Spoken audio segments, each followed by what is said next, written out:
Kadang-kadang sih suka nggak terlalu jelas karena kebanyakan Zoom meeting atau tugas-tugas online, jadinya kayak susah tatap mukanya, kayak misalnya video call doang, Zoom meeting.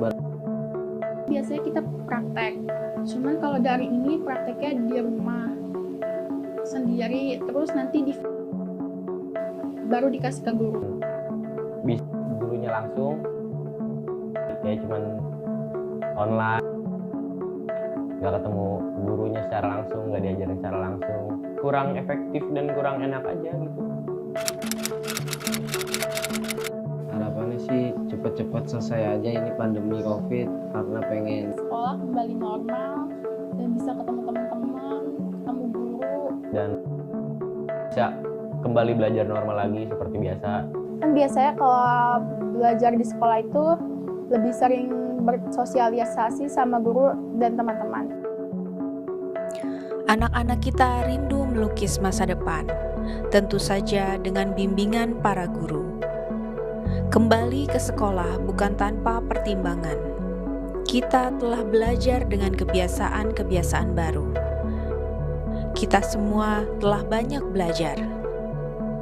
Terus bergerak, merdeka belajar.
kebanyakan Zoom meeting atau tugas-tugas online, jadinya kayak susah tatap mukanya, kayak misalnya video call doang, Zoom meeting Biasanya kita praktek, cuman kalau dari ini prakteknya di rumah sendiri, terus nanti baru dikasih ke guru. Bisa gurunya langsung, ya cuman online, nggak ketemu gurunya secara langsung, nggak diajarin secara langsung, kurang efektif dan kurang enak aja gitu. Harapannya sih cepet-cepet selesai aja ini pandemi COVID, karena pengen Sekolah kembali normal dan bisa ketemu teman-teman, ketemu guru. Dan bisa kembali belajar normal lagi seperti biasa. Kan biasanya kalau belajar di sekolah itu lebih sering bersosialisasi sama guru dan teman-teman. Anak-anak kita rindu melukis masa depan, tentu saja dengan bimbingan para guru. Kembali ke sekolah bukan tanpa pertimbangan. Kita telah belajar dengan kebiasaan-kebiasaan baru. Kita semua telah banyak belajar. Terus bergerak, merdeka belajar.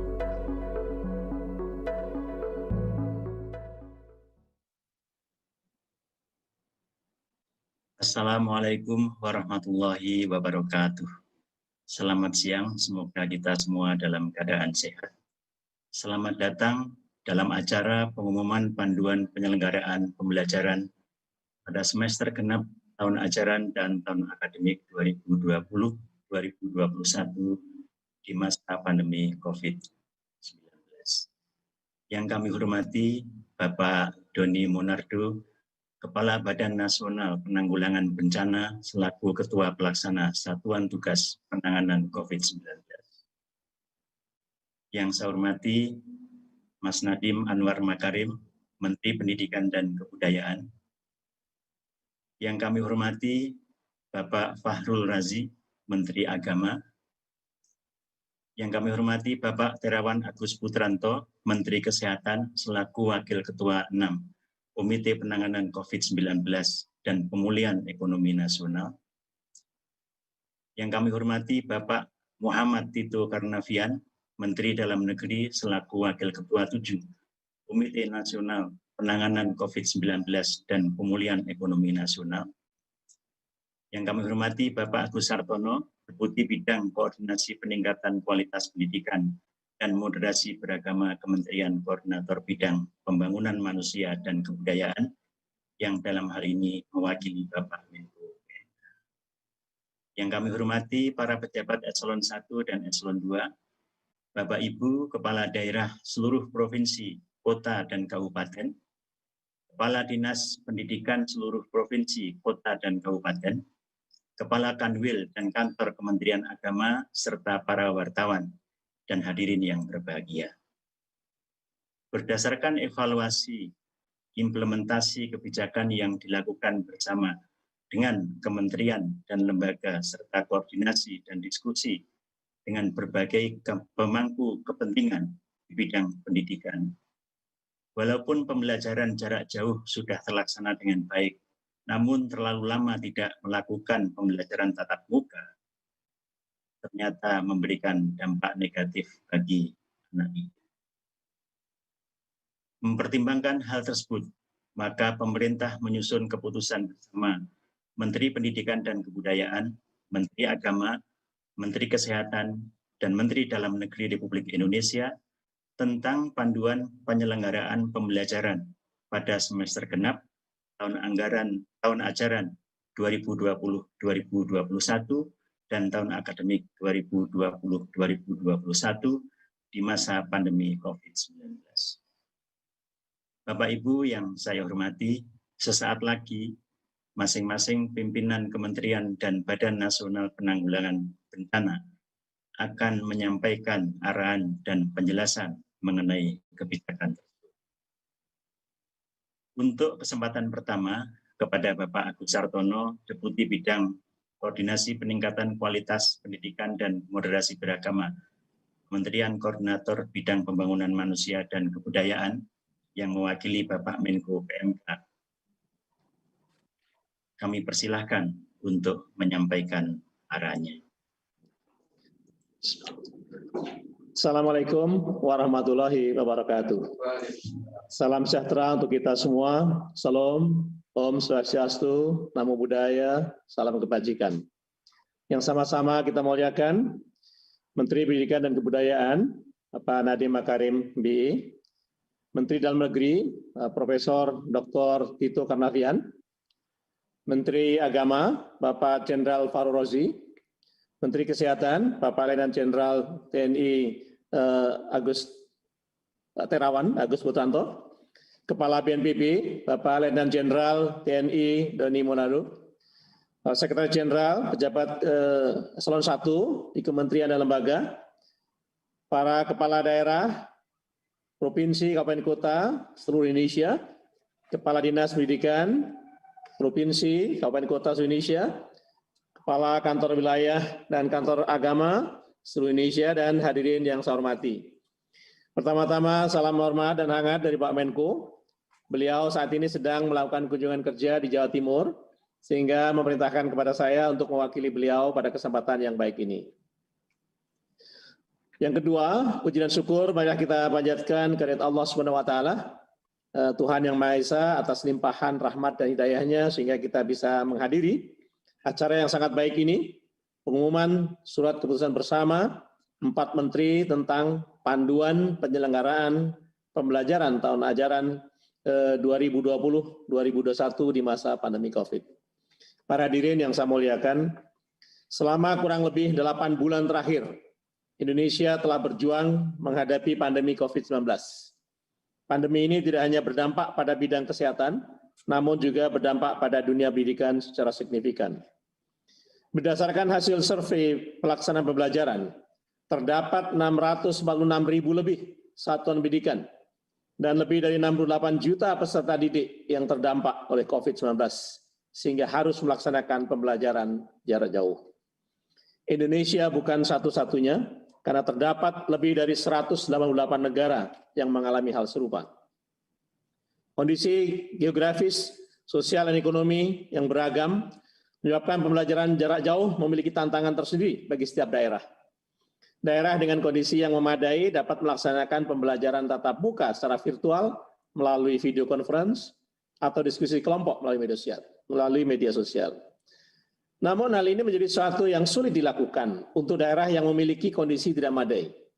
Hal ini pun akhirnya disiasati oleh satuan pendidikan untuk melakukan inovasi pembelajaran jarak jauh yang dapat dijangkau oleh seluruh peserta didik, baik itu melalui TVRI, radio, serta metode guru kunjung. Pemerintah menyadari keputusan pembelajaran di rumah merupakan keputusan yang sulit, tetapi harus diambil akibat adanya pandemi COVID-19 ini. Keputusan diambil demi mengutamakan kesehatan dan keselamatan peserta didik dan tidak mengambil risiko kehilangan satu generasi. Disadari pula bahwa belajar di rumah pasti tidak optimal, karena siswa hanya memperoleh sebagian unsur kompetensi yang harus dikuasai, yaitu unsur knowledge saja. Seperti diketahui, unsur pendidikan terdiri atas knowledge, skill, attitude, dan values.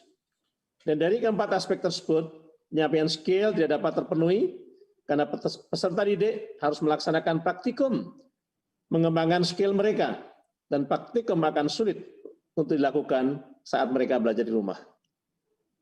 Hal yang sama juga berlaku untuk aspek attitude dan values, yang penting bagi pengembangan karakter peserta didik, karena mereka memerlukan media untuk berinteraksi sesama siswa dan guru. Pemerintah telah 2 kali menerbitkan surat keputusan bersama 4 menteri tentang panduan pembelajaran pada masa pandemi COVID-19.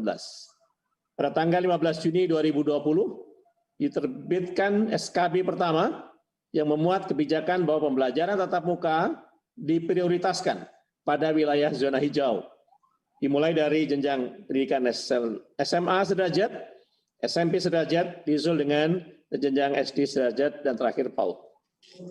Satuan pendidikan yang berada di zona kuning, oranye, dan merah pada jenjang tersebut dilarang melakukan kegiatan pembelajaran tatap muka dan tetap melanjutkan belajar di rumah. Izin dimulainya pembelajaran tatap muka pada satuan pendidikan didasarkan pada rekomendasi dari pemerintah daerah Kanwil Kemenak Provinsi dan atau Kantor Kemenak Kabupaten Kota.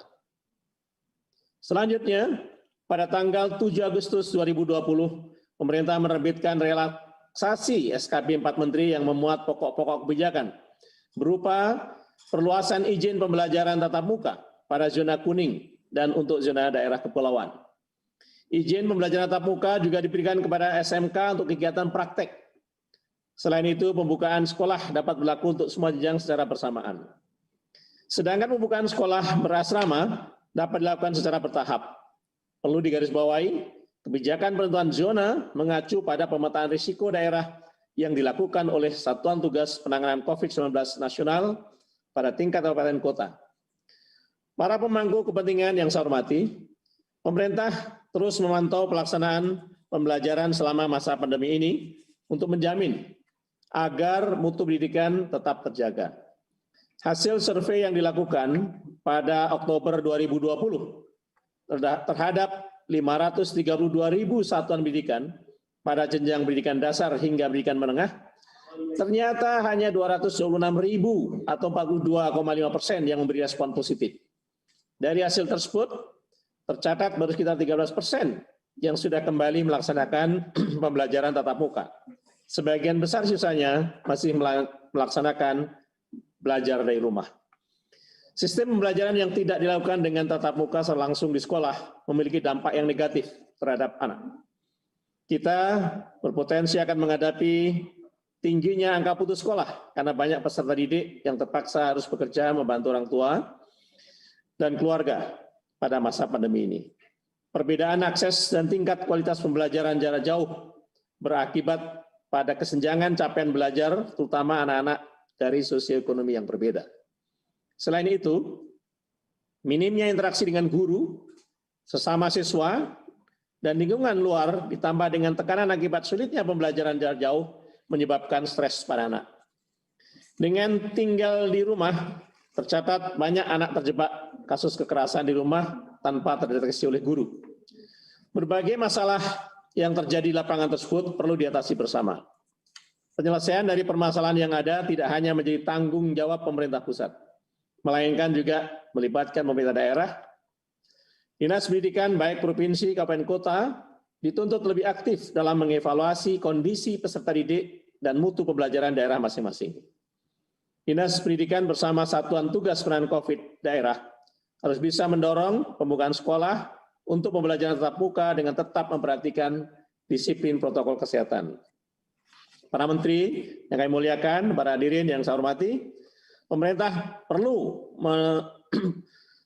menilai perlu diterbitkan kembali penyesuaian terhadap surat keputusan bersama 4 menteri tentang panduan penyelenggaraan pembelajaran pada tahun ajaran 2020-2021 di masa pandemi COVID-19 ini. Penyesuaian kebijakan ini menekankan pentingnya sinergi lintas sektor dalam pemberian izin pembukaan satuan pendidikan. Pemerintah daerah sebagai pihak yang paling memahami kondisi daerah perlu diberikan kewenangan penuh untuk menentukan model pembelajaran yang dinilai paling sesuai. Selain itu, hasil evaluasi terhadap pemantauan yang dilakukan menyimpulkan bahwa karena kondisi kecamatan dan atau desa atau kelurahan dalam satu kabupaten kota dapat sangat berbeda antara yang satu dan yang lain, maka keseragaman pemberian izin pembelajaran tatap muka untuk satu kabupaten kota dinilai kurang sesuai. Meskipun terhadap penyesuaian baru dalam kebijakan pembelajaran, saya tetap mengimbau bahwa kesehatan dan keselamatan peserta didik, pendidik dan tenaga kependidikan, keluarga dan masyarakat merupakan prioritas utama.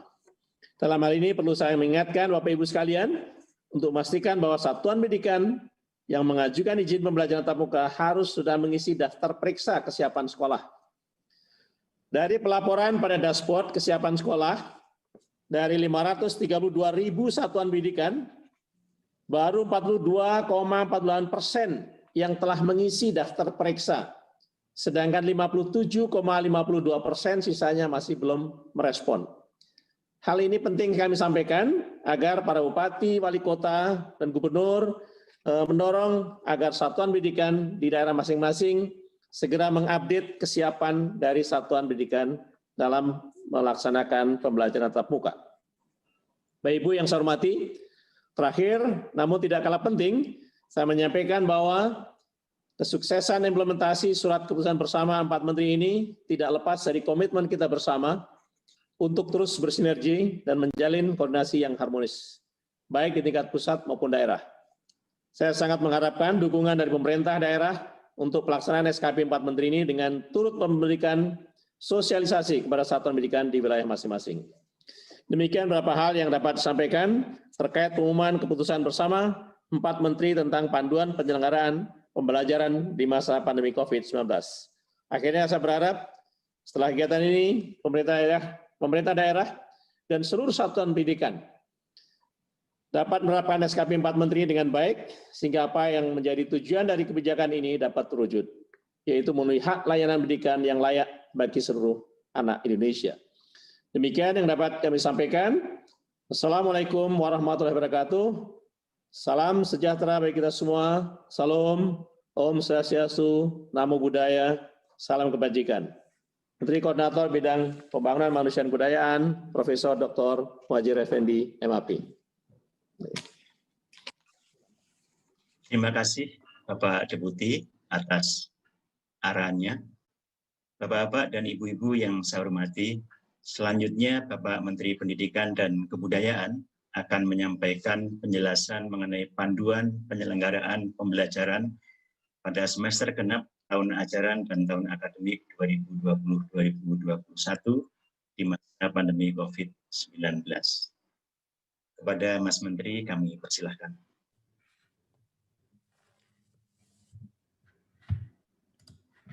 Assalamualaikum warahmatullahi wabarakatuh.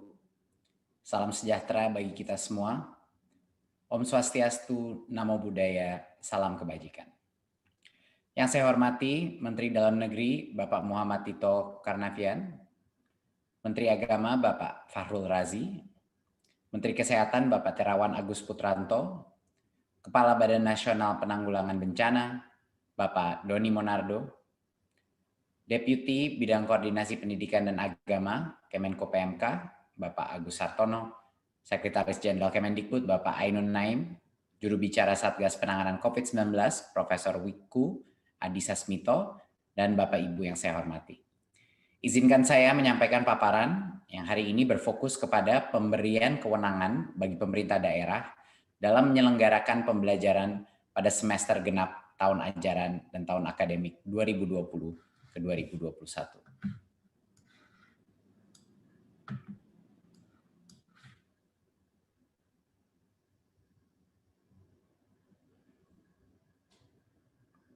Mohon izin paparannya bisa ditunjukkan.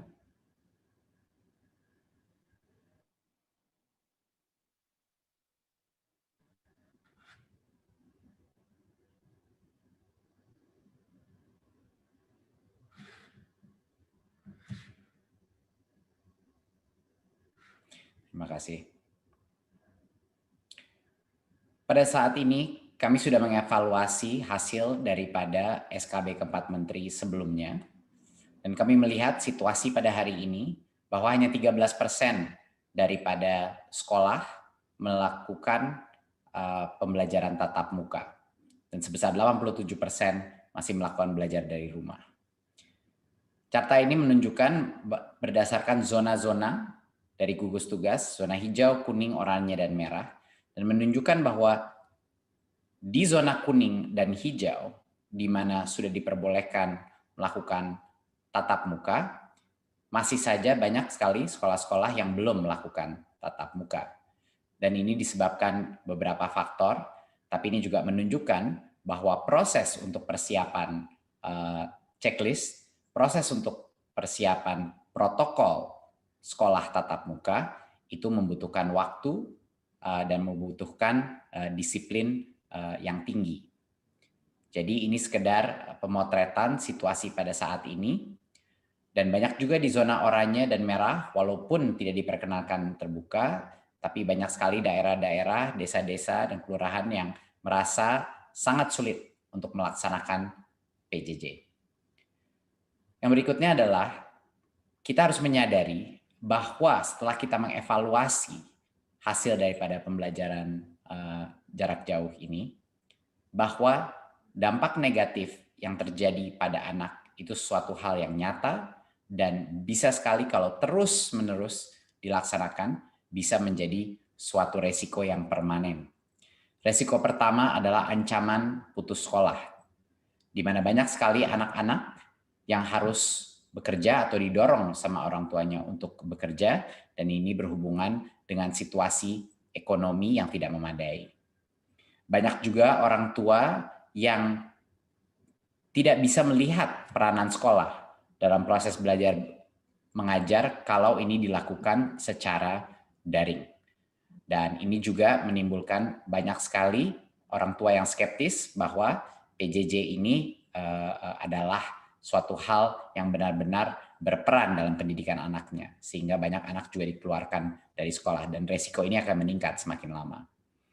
Kedua adalah berbagai macam resiko, kendala, tumbuh dan kembang. Kita sudah mengetahui bahwa di daerah-daerah di mana semakin sulit melakukan PJJ, kesenjangan antara pencapaian pembelajaran di daerah-daerah tersebut dibandingkan dengan daerah-daerah yang lebih mapan dan di kota-kota semakin melebar. Dan tentunya pertumbuhan anak-anak kita juga menjadi resiko yang sangat besar. Keikutsertaan dalam PAUD sejak kita melakukan PJJ ini menurun secara drastis, dan APK PAUD ini juga bisa menjadi tren yang akan punya dampak permanen karena banyak sekali anak-anak PAUD yang sekarang tidak sekolah. Dan tentunya resiko learning loss, resiko bahwa ada satu generasi di Indonesia, anak-anak kita yang hilang pembelajarannya dan harus mengejarnya, dan mungkin sebagian akan ketinggalan dan tidak bisa mengejar kembali pada saat kembali sekolah. Jadinya ini adalah suatu urgensi yang sangat penting. Di luar itu tidak kalah pentingnya adalah psikososial dan dampak stres kepada anak-anak kita. Minimnya interaksi anak-anak kita dengan guru, dengan teman-temannya, dengan lingkungan di luarnya, yang menyebabkan tingkat stres di dalam rumah tangga, baik orang tua maupun anak-anak, meningkat secara drastis. Dan ini akan punya dampak permanen juga kepada psikososial anak-anak kita. Seperti yang kita tahu, tidak ada yang namanya pembelajaran tanpa keamanan, perasaan keamanan dan harmoni psikologis dari anak-anak kita. Dan tentunya peningkatan insiden-insiden kekerasan yang terjadi di dalam rumah tangga juga meningkat. Dan ini harus menjadi salah satu pertimbangan kita yang terpenting. Berikut. Penentuan kebijakan ini harus berfokus kepada daerah. Kami terus mendapatkan berbagai macam permintaan dari berbagai macam kepala daerah, kepala dinas untuk meminta pada pemerintah pusat bahwa walaupun zona itu ditentukan per kabupaten, ada banyak sekali desa-desa, ada banyak sekali kecamatan-kecamatan yang menurut evaluasi mereka relatif aman, dan desa-desa tersebut sangat sulit melakukan PJJ. Jadi pemerintah daerah ini adalah pihak yang paling mengetahui, bukan pemerintah pusat, paling mengetahui kondisi dan kebutuhan dan keamanan situasi COVID di daerahnya sendiri. Kondisi dan kebutuhan dari setiap kecamatan atau desa kelurahan dapat bisa sangat bervariasi ya dengan satu dan lainnya. Bisa di dalam kotanya ada kasus-kasus infeksi yang sangat berat, tapi bisa juga ada desa-desa dan area-area yang terpencil yang tidak terdampak. Tetapi tanpa memberikan kemampuan untuk Pemda menentukan mana yang bisa mulai tatap muka, mana yang tidak, kita tidak menghargai perbedaan antara setiap daerah dan dinamika populasi di setiap daerah. Jadi pengambilan kebijakan di sektor pendidikan ini dengan pertimbangan yang holistik dan selaras dengan pengambilan kebijakan pada sektor lain, agar sistem pendidikan kita juga konsisten dengan sektor-sektor lain dan kebijakan kita mengenai penanganan COVID di sektor-sektor lain itu selaras dan tidak berbeda total. Berikut. 2 prinsip dasar dari kebijakan ini adalah harus dua-duanya, kesehatan, keselamatan, dan juga pertumbuhan dan perkembangan peserta didik menjadi konsiderasi kami untuk melaksanakan kebijakan ini. Tidak bisa satu saja dari kedua prinsip ini yang diprioritaskan. Berikut.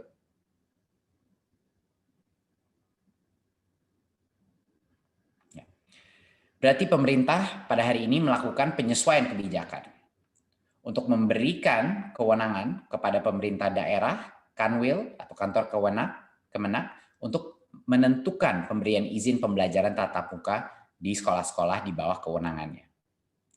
Pemberian izin ini bisa saja secara serentak ataupun bertahap, tergantung kepada kesiapan masing-masing daerah sesuai dengan diskresi kepala daerahnya, berdasarkan evaluasi kepala daerahnya mengenai mana yang siap, mana yang tidak, dan tentunya kesiapan sekolah masing-masing dalam menentukan, dalam memenuhi semua checklist untuk melakukan tatap muka dan juga melaksanakan protokol kesehatan yang sangat ketat.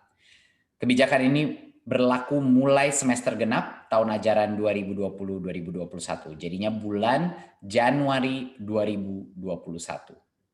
Jadi daerah dan sekolah diharapkan dari sekarang sampai sekarang, kalau siap untuk melakukan tatap muka, kalau ingin melakukan tatap muka, harus segera meningkatkan kesiapannya untuk melaksanakan ini dari sekarang sampai akhir tahun. Berikut. Apa prosesnya? Ya, mulai Januari 2021 ada 3 pihak yang akan menentukan apakah sekolah itu boleh dibuka apa tidak. Yang pertama adalah Pemda-nya sendiri, ya. Pemda atau dalam situasi yang lain Kanwil atau kantor Kemenak, ya. Yang kedua adalah kepala sekolah harus menyetujui, dan yang ketiga adalah perwakilan orang tua, yaitu melalui komite sekolah. Jadi kalau 3 pihak ini tidak mengizinkan sekolah itu buka, sekolah itu tidak diperkenankan untuk dibuka. Tapi kalau 3 pihak itu telah setuju, berarti sekolah itu boleh melaksanakan tatap muka. Ya, jadi harus ada persetujuan orang tua melalui komite orang tua, persetujuan kepala sekolah, dan tentunya kepala daerah. Kalaupun sekolahnya dibuka, ini harus saya tekankan sekali lagi, bahwa orang tua masih bisa tidak memperkenankan anaknya untuk datang ke sekolah untuk melakukan tatap muka. Ya, jadi hak terakhir dari siswa individu, walaupun sekolahnya sudah mulai tatap muka, masih ada di orang tua. Ya. Dan sekali lagi harus saya tekankan, pembelajaran tatap muka ini diperbolehkan, tidak diwajibkan, diperbolehkan. Dan keputusan itu ada di Pemda, kepala sekolah, dan orang tua, yaitu komite sekolah. Perbedaan besar ini dari SKB sebelumnya adalah peta zonasi resiko dari Satgas COVID tidak lagi menentukan pemberian izin pembelajaran tatap muka, tapi Pemda yang akan menentukan, sehingga mereka bisa memilah daerah-daerah dengan cara yang lebih granular, lebih mendetail. Berikut. Ini adalah salah satu contoh untuk mengilustrasi bahwa bagi kepala daerah, mereka bisa melakukan pembukaan itu secara serentak atau secara bertahap. Jadi di kecamatan tertentu mungkin akan dibuka yang tahap pertama, tahap kedua, tapi ini adalah kewenang daripada pemerintah daerah. Ya, tidak harus semuanya serentak, tidak harus bertahap kalau mau, ini adalah keputusan dari Pemda. Jadi fleksibilitas ini diberikan berdasarkan evaluasi Pemda terhadap tingkat keamanan kesehatan COVID di daerah-daerahnya masing-masing. Berikut. Ini sangat penting untuk Bapak Kepala Dinas, Bapak Kepala Daerah, faktor yang perlu menjadi pertimbangan Pemda dalam pemberian izin. Yang jelas adalah tingkat risiko penyebaran COVID. Kedua, kesiapan fasilitas pelayanan kesehatan. Ketiga, kesiapan satuan pendidikannya pun, yang ada checklist tadi yang saya bilang. Dan akses terhadap sumber belajar atau kemudahan belajar dari rumah. Banyak sekali teman-teman kita, daerah-daerah, desa-desa kita yang sangat sulit melakukan PJJ, jadi mohon itu menjadi konsiderasi juga. Dan tentunya kondisi psikososial peserta didik, dan kebutuhan layanan pendidikan bagi anak dan orang tua walinya yang bekerja di luar rumah, yang harus bekerja di luar rumah dan tidak bisa mungkin menjaga dan membimbing anaknya. Ketersediaan transportasi, tempat tinggal warga satuan, dan mobilitas antara kabupaten, kota, kecamatan, dan tentunya kondisi geografis setiap daerah. Ini harus menjadi pertimbangan yang holistik, dan Pemda harus mengambil keputusan itu berdasarkan semua faktor-faktor ini, di mana yang mau tetap tatap muka, di mana mau yang dilanjutkan belajar dari rumah. Berikut. Ya, checklist yang saya sebut sebelum ini, ya, pembelajaran tatap muka di semua sekolah hanya diperbolehkan pada saat kita sudah memenuhi checklist ini, memenuhi daftar periksa ini. Checklist itu ada 6, sama seperti SKB yang sebelumnya. Yang satu adalah sanitasi dan kebersihan, yaitu toilet, sarana cuci tangan, dan disinfektan. 2 adalah akses kepada fasilitas pelayanan kesehatan. Ketiga adalah kesiapan menerapkan wajib masker. Keempat adalah termogan. Kelima, pemetaan warga satuan pendidikan harus mengetahui siapa yang memiliki komorbiditas dari guru-gurunya, murid-muridnya, dan yang tidak memiliki akses transportasi yang aman, dan tentunya riwayat perjalanan dari daerah dengan tingkat resiko COVID-19 yang tinggi. Dan yang keenam adalah tentunya persetujuan komite sekolah dan perwakilan orang tua wali.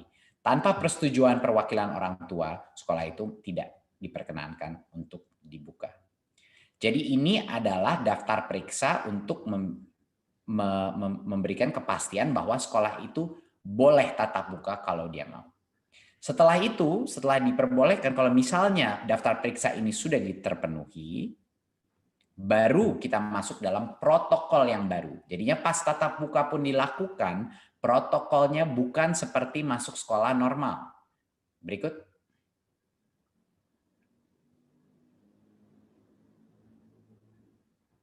Ya, ini adalah salah satu poin yang terpenting dan banyak sekali juga masih ada mispersepsi bahwa kalau kita melakukan pelajaran tatap muka, bahwa itu seperti sekolah biasa. Ini tidak benar dan mohon juga dibantu disosialisasikan di masing-masing daerah bahwa kalaupun sekolah itu sudah memenuhi semua kriteria dan checklist untuk melaksanakan pembelajaran tatap muka, protokol kesehatan yang ketat harus masih dilaksanakan.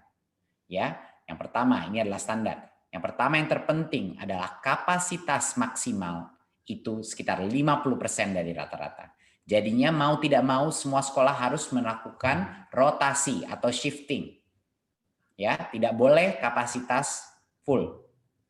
Harus dengan rotasi. Jadinya pasti di satu saat hanya mungkin setengah dari anak-anak ada di sekolah di satu tempat. Mohon ini ditekankan berkali-kali kepada semua kepala dinas, saya mohon ditetapkan. Ini harus jumlah maksimal peserta didik di PAUD hanya 5 anak. Biasanya kan 15, sekarang 5. Jumlah peserta didik di pendidikan dasar menengah 18 anak maksimal per kelas, yang biasanya 36, dan untuk SLB maksimal 5 anak. Jadi sistem bergiliran atau shifting ini harus dilakukan. Dan karena itu, hanya dengan jalan itu kita bisa menjaga jarak sampai dengan minimal 1,5 meter. Social distancing 1,5 meter di dalam kelas. Ya. Dan tentunya perilaku wajibnya harus pakai masker. Tidak ada negosiasi di sini. Semua anak, guru, semua tenaga pendidik harus memakai masker. Cuci tangan sabun, menjaga jarak, dan menerapkan etika batuk dan bersin. Lalu berikut. Ya, kita pastikan bahwa kondisi medis warga satuan pendidikan yang punya komorbiditas tidak boleh melakukan tatap muka, tidak boleh datang ke sekolah kalau mereka punya komorbiditas karena resiko mereka kalau kena COVID jauh lebih tinggi. Ya. Dan ini satu lagi poin yang sangat penting, tidak diperkenankan kegiatan-kegiatan yang berkerumun. Artinya kantin tidak diperbolehkan beroperasi.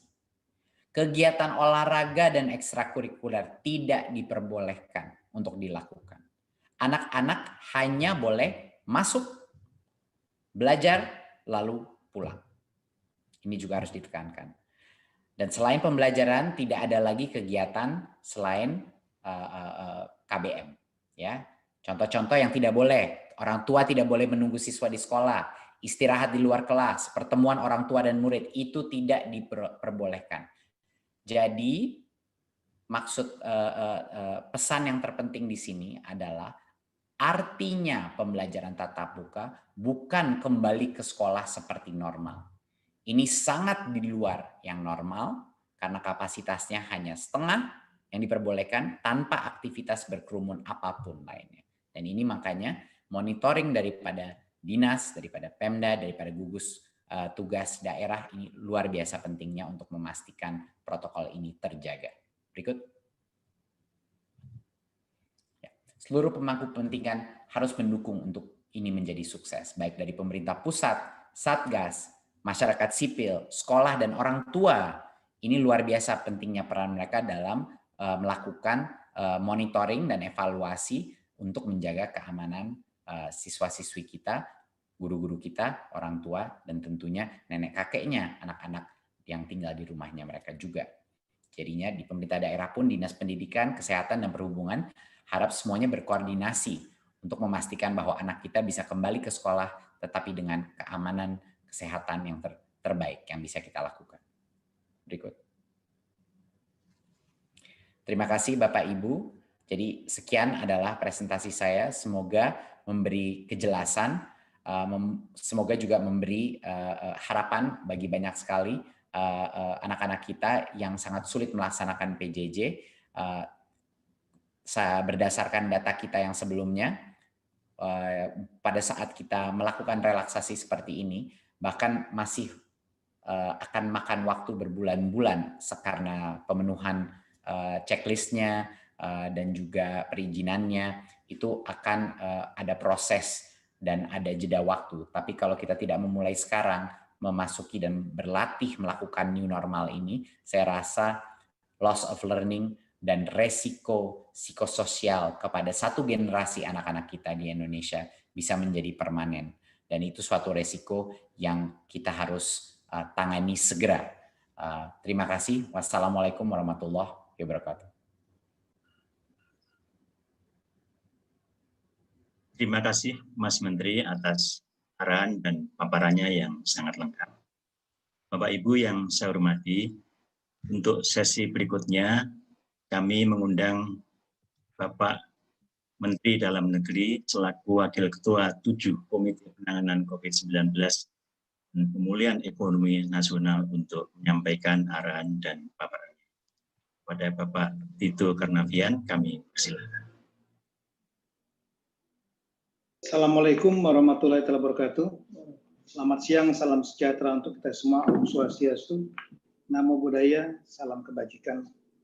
Yang saya hormati Bapak Menteri Agama, senior saya Bapak Jenderal Faurozi, kemudian yang saya hormati Bapak Menteri Kesehatan, Pak Dr. Terawan, kemudian Soebul Bait, Menteri Pendidikan Kebudayaan, Mas Nadiem, juga senior saya Pak Letjen TNI Doni Monardo, Kepala BNPB yang juga sebagai Kasatgas COVID-19 Nasional,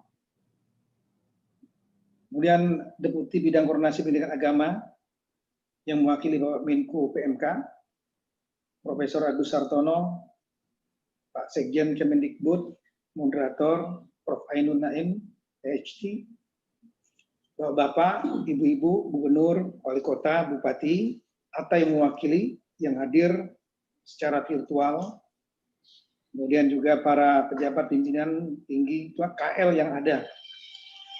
Bapak-bapak Ibu sekalian, pertama-tama kita mengucapkan puji syukur kehadirat Tuhan Yang Maha Kuasa Allah Subhanahu wa Ta'ala sehingga kegiatan ini dapat dilaksanakan, dan kami dari Kemendagri menganggapnya adalah kegiatan yang sangat penting karena ini ada suatu keputusan bersama 4 kementerian yang bersepakat untuk membuat kebijakan baru dalam rangka proses pembelajaran di dunia pendidikan. Kita melihat bahwa perubahan yang paling mendasar adalah yang tadinya berdasarkan zonasi sesuai dengan data COVID-19 dari Satgas, kemudian menimbang plus dan minusnya, kebijakan ini berubah dengan tidak melihat zonasi, dengan mendorong tatap muka, tapi tetap pada protokol, ketaatan pada protokol kesehatan COVID. Pada prinsipnya dari Kemendagri mendukung langkah-langkah ini karena kita melihat ada beberapa dampak negatif tadi disampaikan oleh Mas Nadiem, Mendikbud. Namun tentu juga kita tidak bisa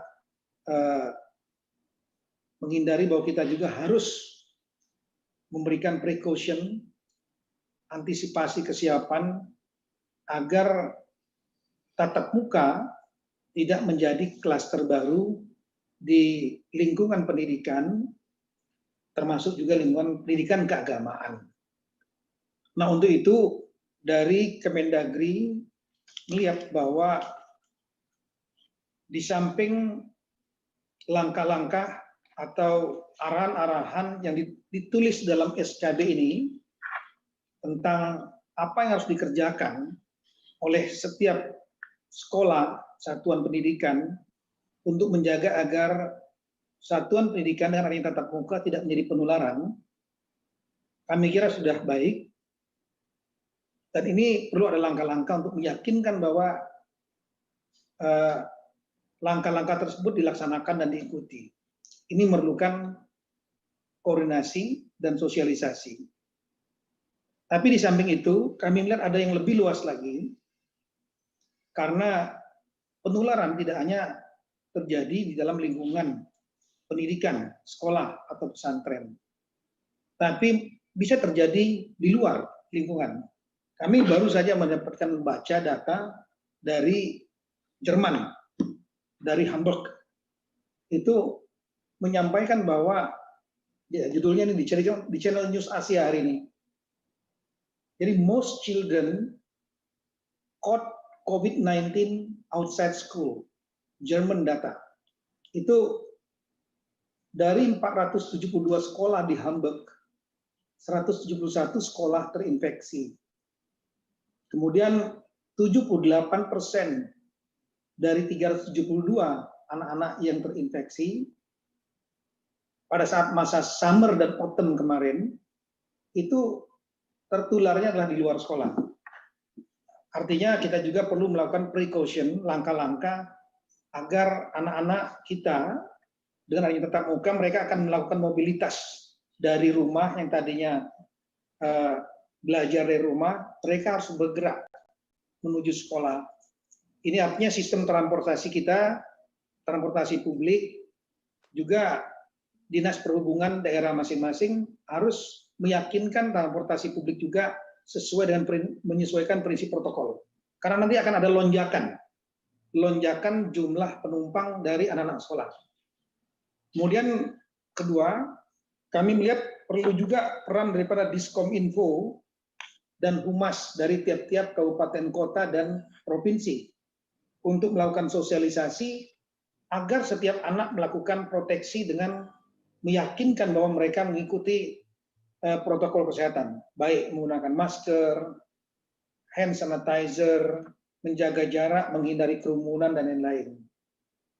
Kemudian orang tua, peran daripada orang tua juga sangat penting. Nah, ini peran daripada Diskominfo dan juga Humas dari Dinas Kabupaten Biro Humas Kabupaten Kota dan Provinsi untuk juga mengingatkan para orang tua agar anak-anaknya betul-betul begitu berangkat mereka menggunakan masker, bila perlu diberikan hand sanitizer yang dikantongi, sehingga mereka proteksi masing-masing menjadi kuat dari tiap-tiap anak ini pada saat mereka berangkat sampai dan kembali.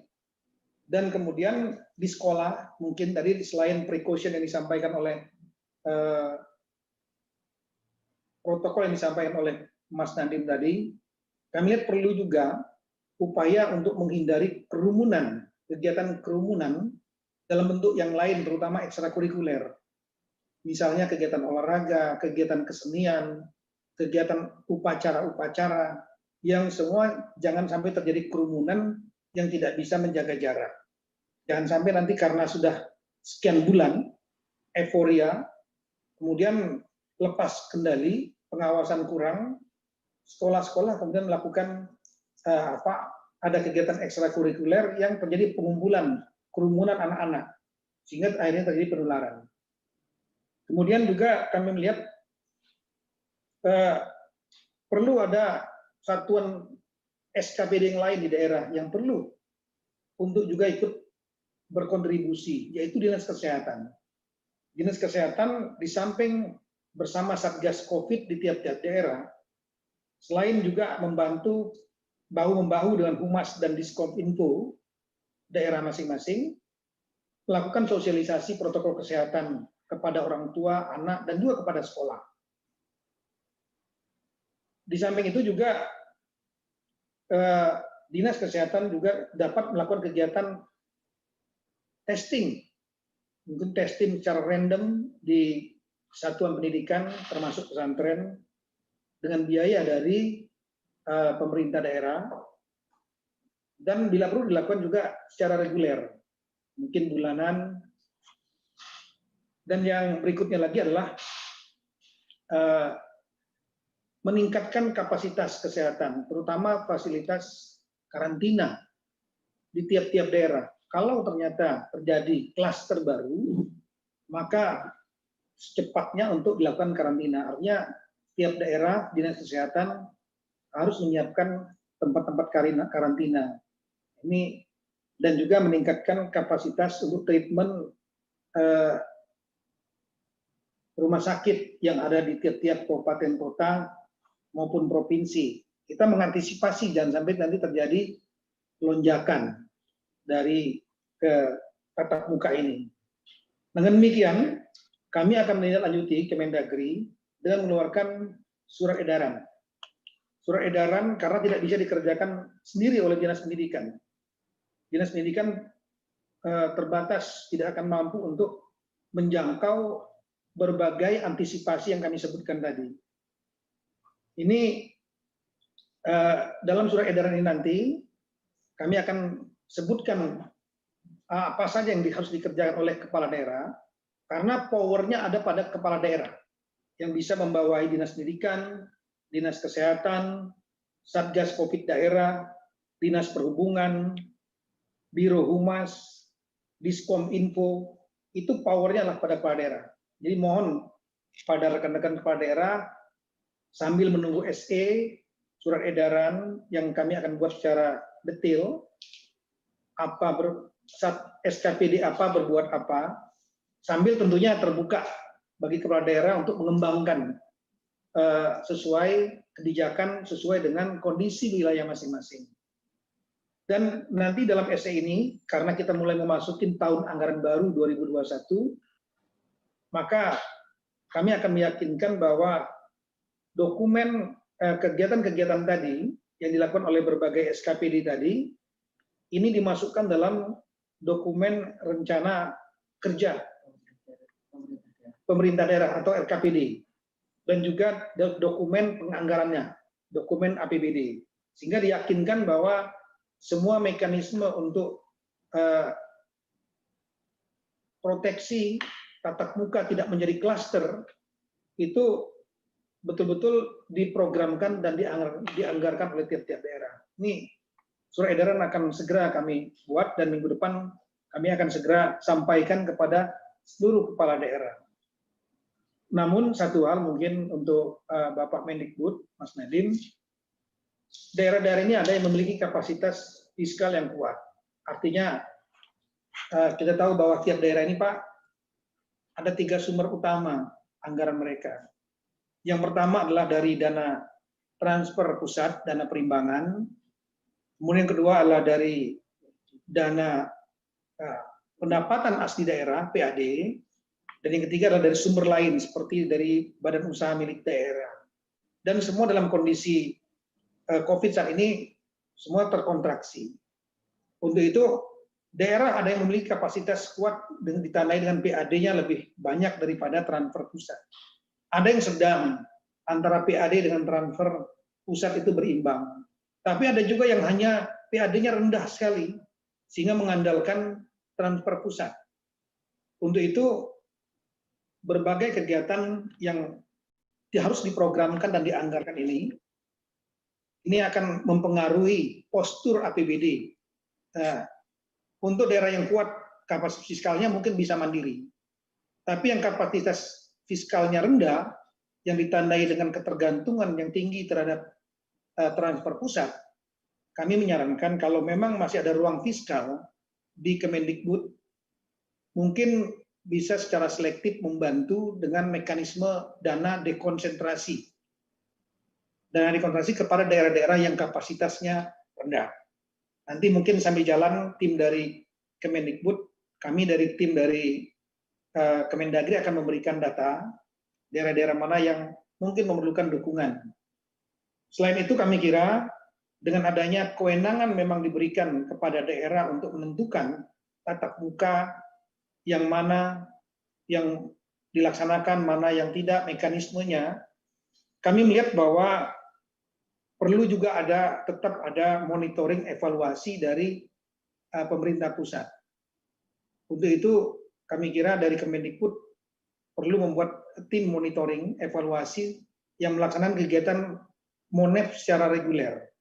Secara reguler dengan mengikutsertakan KL-KL yang lain, kami juga siap dari saya kira yang masuk dalam keempat kementerian plus Satgas Covid ini bisa melakukan monitoring secara reguler bulanan. Bila terjadi klaster karena tatap muka dan daerah sudah bertindak, maka kita tinggal memperkuat. Tapi kalau kepala daerah belum bertindak atau kurang bertindak secara cukup, maka ini perlu dukungan dari pusat. Ini kami kira yang perlu kami sampaikan. Terakhir, kepada rekan-rekan gubernur sebagai wakil pemerintah pusat di daerah, juga kami mohon nanti pada saat melakukan review RKPD maupun APBD, itu kewenangannya pada gubernur. Itu RKPD APBD tingkat 2, yaitu kota dan kabupaten. Mohon kepada Bapak Gubernur dengan staf ini dapat betul-betul melihat apakah semua langkah-langkah untuk memagari, membantu agar kegiatan tatap muka ini berjalan lancar, karena ini melibatkan beberapa SKPD. Ini betul-betul diyakinkan itu teranggarkan dan terprogramkan dalam dokumen RKPD dan APBD yang ada di tingkat 2. Sedangkan evaluasi untuk tingkat provinsi akan dikerjakan oleh Kemendagri, baik dari Dirjen Bamda maupun Dirjen Pembinaan Keuangan Daerah. Ini akan kami kerjakan. Kami kira itu yang kami sampaikan. Sekali lagi terima kasih banyak. Kami dari Kemendagri siap untuk mendukung. Assalamualaikum warahmatullahi wabarakatuh. Waalaikumsalam warahmatullahi wabarakatuh. Terima kasih Bapak Menteri Dalam Negeri atas arahannya yang sangat jelas dan juga dukungannya mengenai tindak lanjut dari pelaksanaan kebijakan-kebijakan. Bapak dan Ibu-Ibu yang saya hormati, selanjutnya kami akan mengundang Bapak Menteri Agama untuk menyampaikan arahan dan paparannya. Kepada Bapak Fahrul Razi, kami undang. Assalamualaikum warahmatullahi wabarakatuh. Selamat siang, salam sejahtera untuk kita semua. Yang saya hormati Menteri Koordinator Bidang Pembangunan Manusia dan Kebudayaan, dalam hal ini yang diwakili oleh Pak Agus Sartono. Yang saya hormati Menteri Pendidikan dan Kebudayaan, Pak Nadiem Makarim.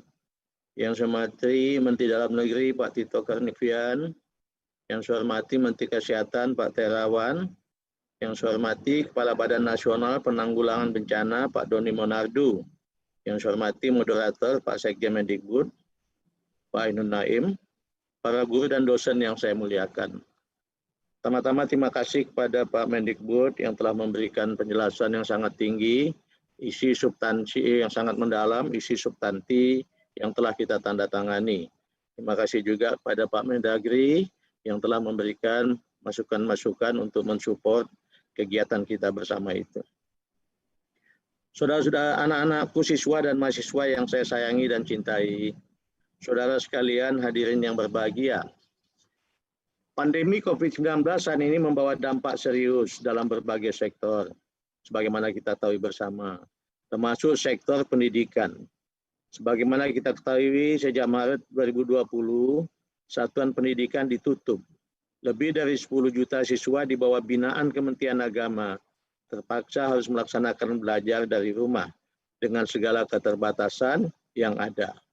Lebih dari 10 juta siswa di bawah binaan Kementerian Agama yang terdampak akibat COVID-19 itu pada dasarnya tidak bisa menerima pelajaran sebagaimana kita harapkan bersama. Saya kira sama dengan yang tadi, testimoni yang disampaikan oleh salah satu adik-adik kita tadi. Kesehatan menjadi hal yang sangat penting pada saat ini. Karena kita mengalami penutupan sekolah, madrasah, dan dampak lainnya dari pandemi COVID-19 dalam sektor pendidikan, Kementerian Agama telah melakukan beberapa langkah untuk mendukung pembelajaran dari rumah melalui platform e-learning madrasah. Platform ini memungkinkan guru untuk mengadakan kelas jarak jauh melalui konferensi video secara terintegrasi, menggugah materi belajar dan tugas-tugas, menerapkan kuis dan tes online, dan siswa dapat mengirimkan tugas mereka serta mengakses bahan ajar secara online. Kami juga telah bermitra dengan operator telekomunikasi untuk memberikan subsidi bagi para guru dan siswa agar mereka dapat mengakses internet menggunakan ponsel mereka untuk pembelajaran jarak jauh dan memberikan pelatihan serta dukungan lain untuk guru yang menggunakan platform pembelajaran online. Hal ini termasuk menyediakan panduan kurikulum darurat bagi para guru agar mereka dapat terus mengajar dengan platform online secara efektif selama keadaan seperti pandemi ini. Kementerian Agama juga mengambil kebijakan fleksibilitas, penggunaan dana BOS untuk mendukung efektivitas dan keberhasilan belajar dari rumah.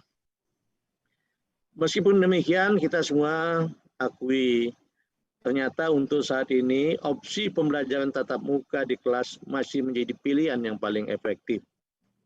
Hal ini dikarenakan masih terjadi ketimpangan dalam hal kesiapan infrastruktur dan jaringan IT, kesiapan silabus dan kurikulum darurat, dan juga kesiapan dan budaya serta literasi digital guru dalam menjalankan pembelajaran jarak jauh di masa pandemi ini. Terlepas dari persoalan pandemi sebenarnya, saya kira transformasi digital dalam pembelajaran merupakan sebuah keniscayaan, baik masih ada pandemi COVID-19 atau tidak. Saya betul-betul berharap permasalahan-permasalahan yang ada tadi harus menjadi titik tolak untuk pembuatan peta jalan, pengembangan digitalisasi pendidikan yang sistematik dan terukur. Saya juga berharap pandemi ini akan mengajarkan banyak hal, termasuk bagaimana kita mengelola tantangan disrupsi belanja anggaran pendidikan tahun ini dan tahun-tahun mendatang. Saya akan memberikan perhatian soal ini, agar belanja anggaran pendidikan di Kementerian Agama, khususnya mulai harus diprioritaskan untuk mengatasi hambatan-hambatan pembelajaran. Kita menjadikan pandemi COVID-19 ini sebagai titik tolak disrupsi dan inovasi kebijakan pendidikan yang ramah anak.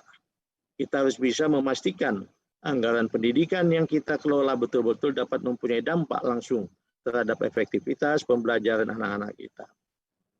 Saya merasakan betul kesedihan dan kerinduan yang amat dalam yang dialami oleh siswa, mahasiswa, guru, dan dosen untuk bisa kembali ke madrasah, sekolah, dan kampus.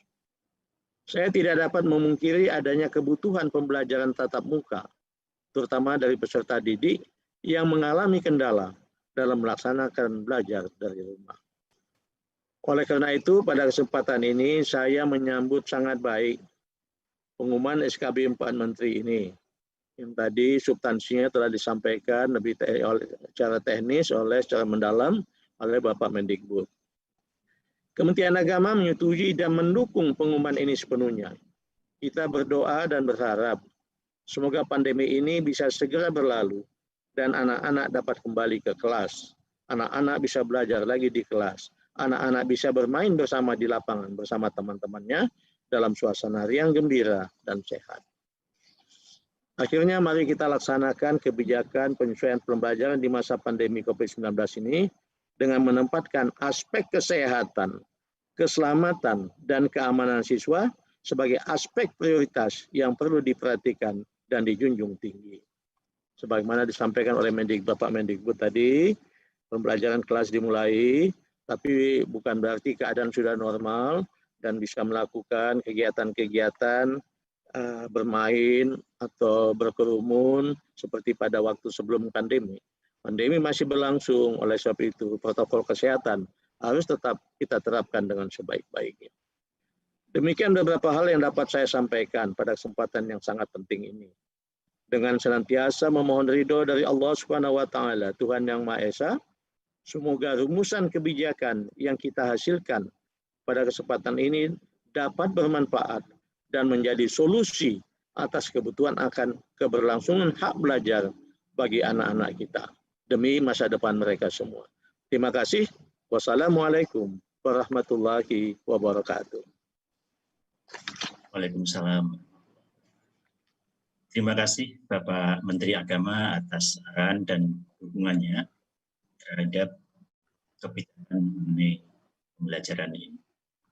Selanjutnya kami akan mengundang Bapak Kepala BNPB untuk menyampaikan arahan dan penjelasan mengenai penyelarasan penentuan kebijakan pada sektor pendidikan di tingkat daerah dengan sektor lainnya.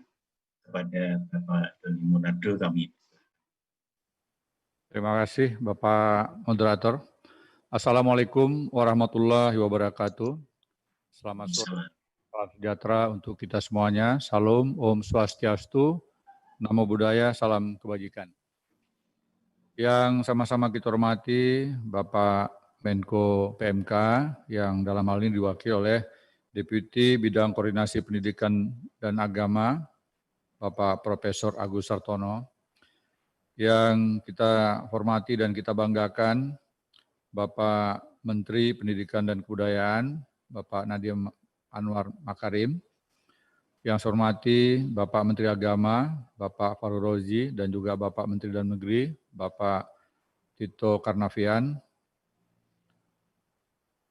Yang saya hormati Bapak Sekjen Kemendikbud, para gubernur dan bupati wali kota yang berkenan hadir pada acara webinar kali ini, dan seluruh peserta sekalian yang kami hormati. Sudah sangat banyak sekali penjelasan dari para menteri dan juga disampaikan oleh Pak Agus Sartono mewakili Bapak Menko PMK.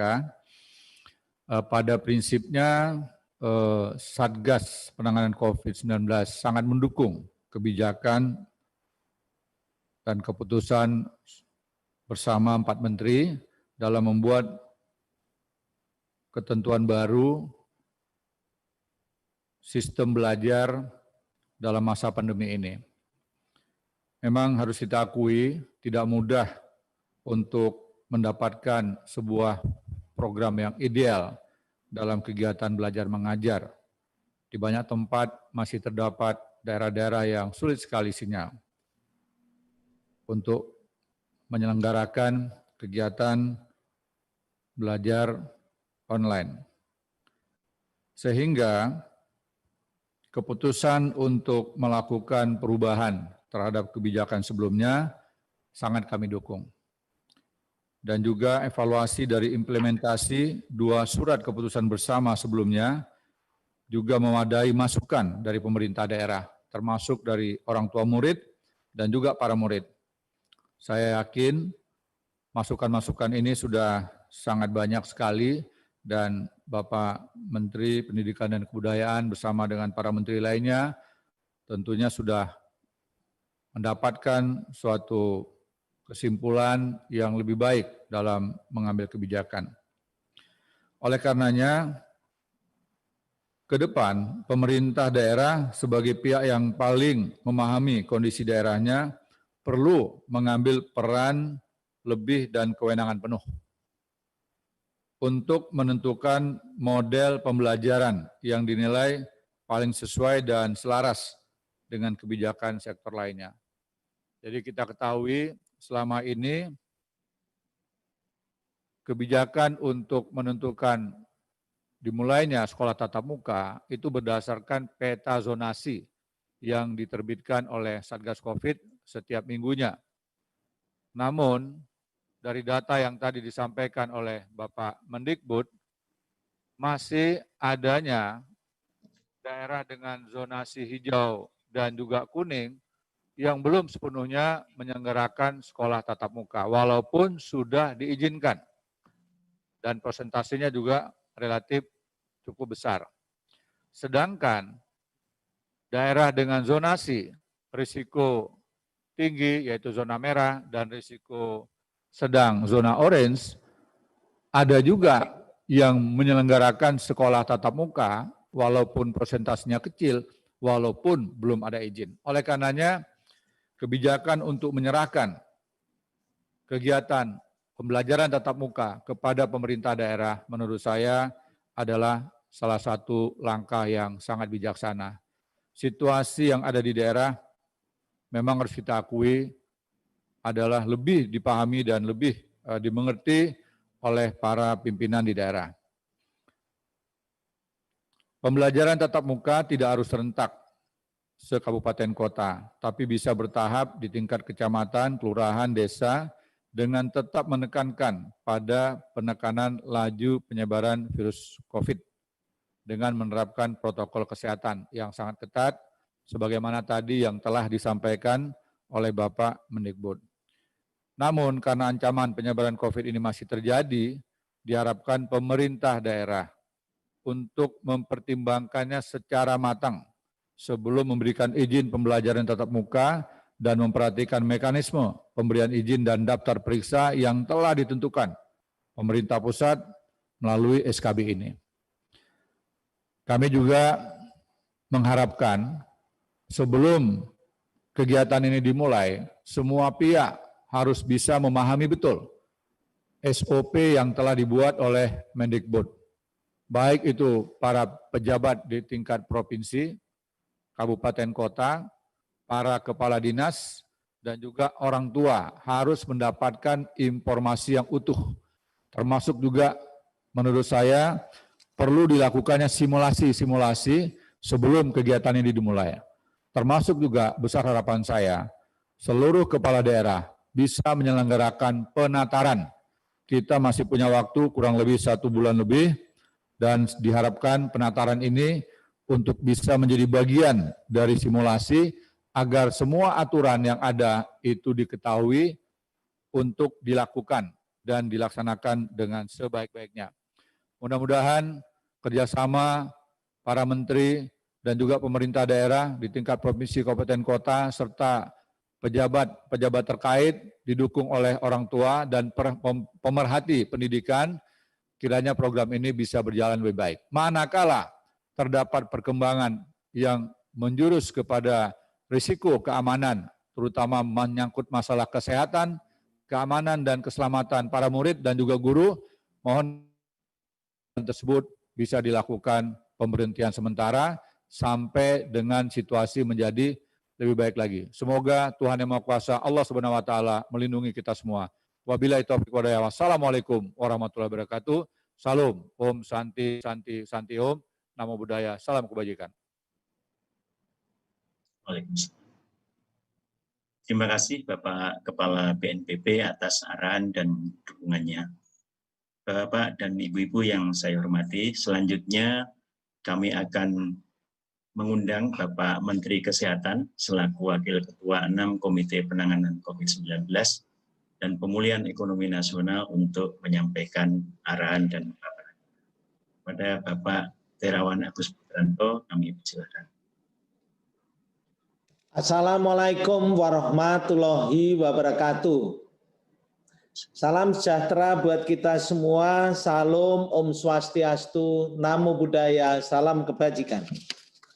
Yang terhormat Bapak Menteri Koordinator Pembangunan Manusia dan Kebudayaan, Mas Menteri Pendidikan dan Kebudayaan, Bapak Menteri Agama, dan Bapak Menteri Dalam Negeri, serta Kepala Badan Nasional Penanggulangan Bencana Pusat, sekaligus Ketua Satuan Tugas Penanganan COVID-19,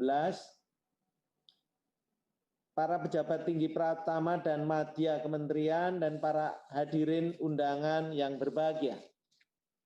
Marilah kita panjatkan puji syukur kehadirat Tuhan Yang Maha Kuasa yang senantiasa melimpahkan rahmat pada kita sehingga kita dapat mengikuti pengumuman revisi surat keputusan bersama Menteri Pendidikan dan Kebudayaan, Menteri Agama, Menteri Kesehatan, dan Menteri Dalam Negeri tentang panduan penyelenggaraan pembelajaran pada tahun ajaran dan tahun akademik baru 2020-2021 di masa pandemi COVID-19. Bapak, Ibu, Saudara sekalian yang saya hormati, pandemi COVID-19 yang melanda Indonesia sejak Maret 2020 mengakibatkan pemerintah mengambil berbagai langkah kebijakan untuk melindungi kesehatan dan keselamatan warga masyarakat, terlebih terhadap kelompok rentan termasuk anak usia sekolah. Salah satu kebijakan adalah pembelajaran dari rumah yang bertujuan untuk memastikan tetap terpenuhinya hak peserta didik untuk mendapatkan layanan pendidikan selama masa darurat COVID-19. Pembelajaran jarak jauh atau belajar dari rumah telah dilakukan hampir 1 tahun ini dan sudah dilakukan kajian dan evaluasi. Ternyata banyak hal yang bisa dinilai ada berbagai kendala, seperti ada ancaman anak putus sekolah, meningkatnya risiko stres pada anak, terjadinya kekerasan pada anak, kesenjangan capaian belajar, dan learning loss yang tentu saja berpengaruh pada perkembangan anak. Terkait hal tersebut, dalam rangka meningkatkan upaya pemenuhan hak pendidikan bagi anak, maka penyelenggaraan pembelajaran melalui metode tatap muka pada semester genap 2020 yang akan datang tidak lagi berdasarkan pada zonasi penyebaran COVID-19, namun merupakan kebijakan dari pemerintah daerah setempat. Dalam hal ini, pemerintah daerah diharapkan dapat memberikan keputusan yang tepat dalam pemberian izin pembukaan kembali satuan pendidikan di wilayahnya dengan tetap mengedepankan aspek kesehatan dan keselamatan anak, guru, keluarga, dan masyarakat. Bapak, Ibu, Saudara yang saya hormati, Kementerian Kesehatan sepenuhnya akan mendukung kebijakan ini.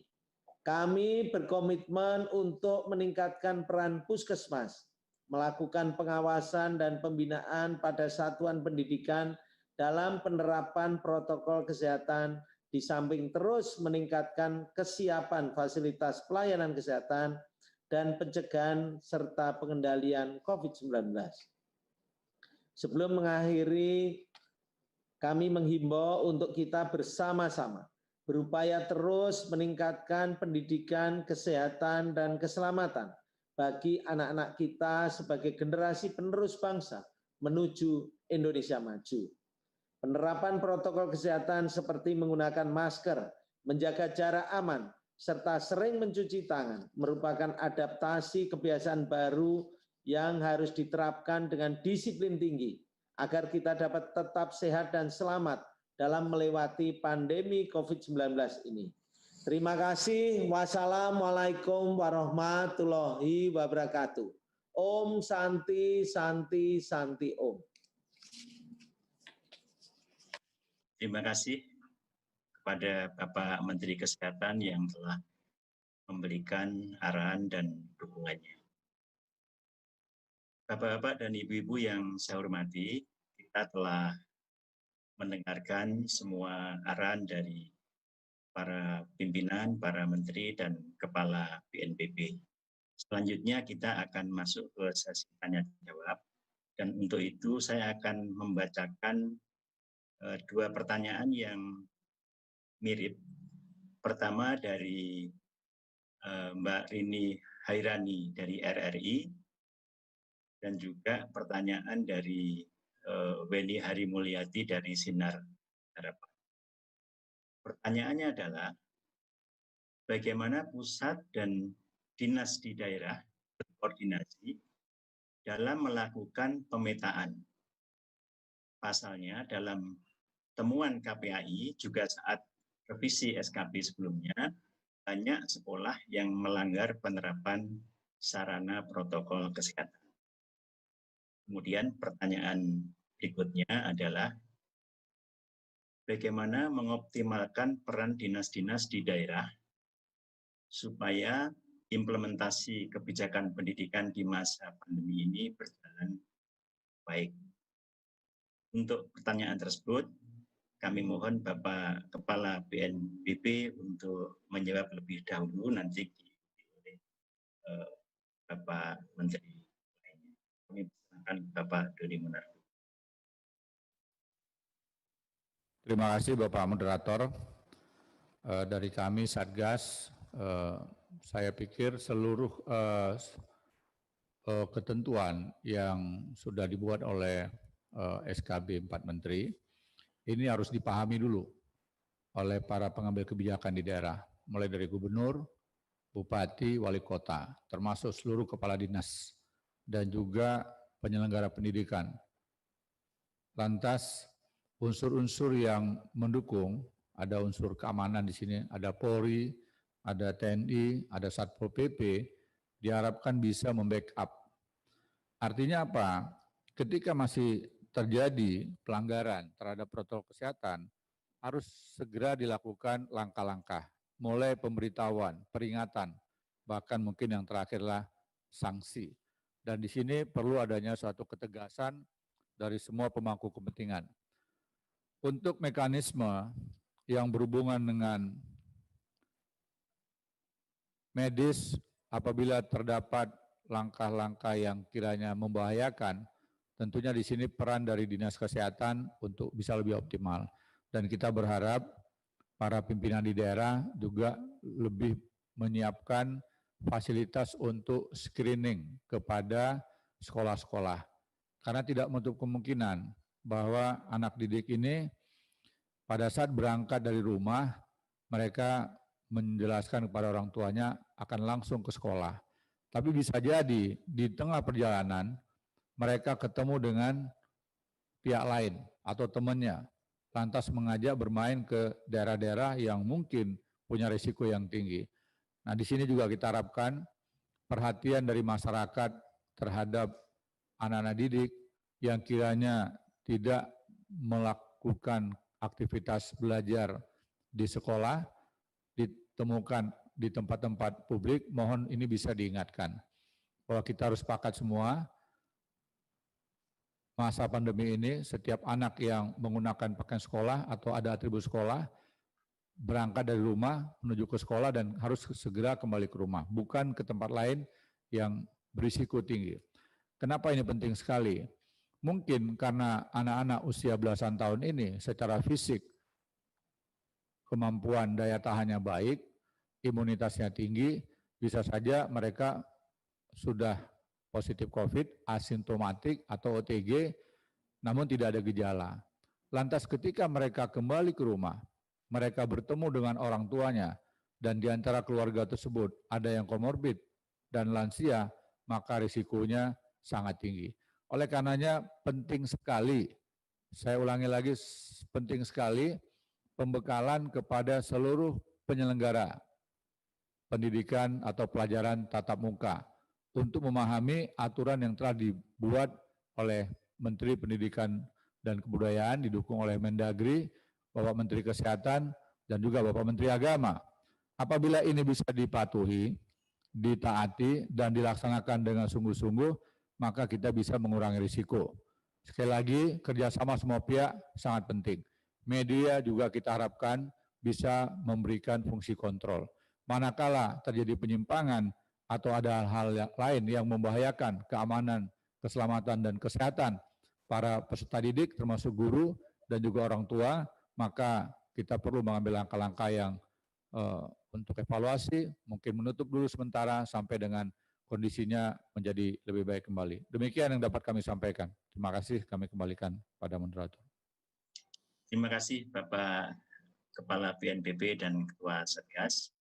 Selanjutnya kami mempersilahkan Bapak Menteri Dalam Negeri untuk menjawab pertanyaan mengenai koordinasi pusat dan dinas dalam pemetaan serta optimalisasi peran dinas-dinas dalam implementasi. Tadi Pak Menteri Dalam Negeri sudah banyak menjelaskan tentang optimalisasi peran dinas ini, namun kami persilakan juga untuk merespon pertanyaan ini. Kami persilakan. Baik, terima kasih. Kami kira langsung saja. tadi mekanisme yang biasa kita lakukan dalam rangka menyampaikan informasi kepada pemerintah daerah bisa dilaksanakan secara tertulis dalam bentuk surat edaran atau instruksi, kemudian juga melalui mekanisme langsung via video conference, Zoom, dan lain-lain. Untuk tahap yang awal, sesegera mungkin minggu depan, kami akan segera mengeluarkan surat edaran dengan apa yang sudah kami sampaikan tadi. Saker apa, SKPD apa, berbuat apa. Karena proteksi tidak hanya oleh Dinas Pendidikan di sekolah, tapi juga adalah memerlukan dukungan dari SKPD, Satuan Kerja Pemerintah Daerah, komponen-komponen daerah yang lainnya. Tadi Biro Hukum, Biro Humas, saya ulangi, Biro Humas, kemudian Diskom Info, Dinas Perhubungan, Dinas Kesehatan, untuk memperkuat Dinas Pendidikan. Dalam rangka proteksi bukan hanya di sekolah, tapi juga pada saat berangkat dan pergi, sosialisasi kepada anak-anak dan orang tua, dan lain-lain. Itu mekanismenya melalui SE. Kita akan sampaikan surat edaran. Kemudian yang kedua, tadi kami menyarankan kepada Bapak Kepala Daerah dan Ibu-Ibu Kepala Daerah, Gubernur, Bupati, Wali Kota, juga mungkin dari Pak Mendikbud atau Pak Menteri Agama juga bisa membuat semacam surat edaran kepada dinas Kementerian Dinas Agama maupun Dinas Pendidikan masing-masing, Kanwil Agama, agar protokol-protokol tersebut diikuti di satuan pendidikannya. Dan kemudian yang paling utama sekali adalah jangan sampai terjadi adanya kerumunan, baik dalam kegiatan kurikuler maupun yang ekstrakurikuler. Tadi jangan sampai nanti dari anak-anak kita, mereka euforia, selama sekian lama mereka belajar di rumah, kemudian belajar langsung tatap muka, akhirnya mereka tadi membuat kegiatan-kegiatan olahraga, seni, acara-acara, dan itu kemudian jaga jaraknya tidak bisa dilakukan, dan itu bisa menjadi media. Dan itu juga tidak akan mengundang simpati publik. Ini kebijakan yang ditentangan ini perlu betul-betul dijaga, jangan sampai membuka ruang terjadinya kerumunan-kerumunan itu. Kemudian berikutnya lagi tadi mengenai masalah anggaran, kami sekali lagi atas nama rekan-rekan kepala daerah tadi ada mungkin hambatan di masalah kapasitas fiskal. Oleh karena itu kami menyarankan dari pusat, terutama Kemendikbud, kemudian Kementerian Kesehatan, ini dapat memberikan bantuan melalui mekanisme dana dekonsentrasi kepada gubernur selaku wakil pemerintah pusat di daerah, atau bisa langsung kepada bupati atau wali kota melalui mekanisme dana tugas pembantuan. Ini bisa langsung. Kami sarankan, nanti kami akan susun data daerahnya. Kami kira ada dua variabel yang kita gunakan. Yang pertama adalah dengan melihat kapasitas fiskalnya. Daerah yang diharapkan bisa dibantu adalah daerah yang kapasitas fiskalnya rendah karena sangat tergantung dari transfer pusat, sampai dengan daerah yang kapasitas fiskalnya sedang. Kalau yang kuat saya kira tidak usah. Jadi bukan tidak usah, maksudnya prioritas berikutnya. Tapi prioritas utama lah kapasitasnya rendah, sedang. Dan daerah tersebut dari peta zonasi COVID Satgas masuk daerah merah atau oranye. Jadi katakanlah kalau daerah misalnya di daerah itu dia hijau, kemudian kapasitas rendah, kami kira, dan mereka melakukan tatap muka, itu prioritas nomor 2 untuk diberikan dana dekon melalui gubernur atau dana tugas perbantuan langsung kepada bupati atau wali kota. Tapi kalau di daerah itu daerahnya memang zonanya merah, oranye, dan kapasitasnya keuangannya rendah atau sedang, itu yang perlu diberikan bantuan. Baik tadi untuk satuan pendidikannya, melalui dinas pendidikannya, atau juga melalui perhubungan, mungkin dari Bapak Menhub kalau ada ruang fiskal, kemudian Bapak Menteri Kesehatan untuk memperkuat misalnya testing, kemudian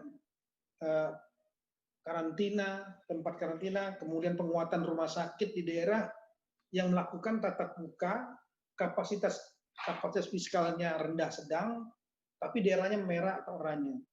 Nah, ini data yang nanti kami akan susun segera, dan setelah itu akan kami serahkan kepada Bapak Mendikbud, Bapak Menteri Kesehatan, Menteri Perhubungan juga kami akan sampaikan, meskipun Bapak Menteri Perhubungan tidak masuk dalam SKB ini. Kami kira demikian. Terima kasih.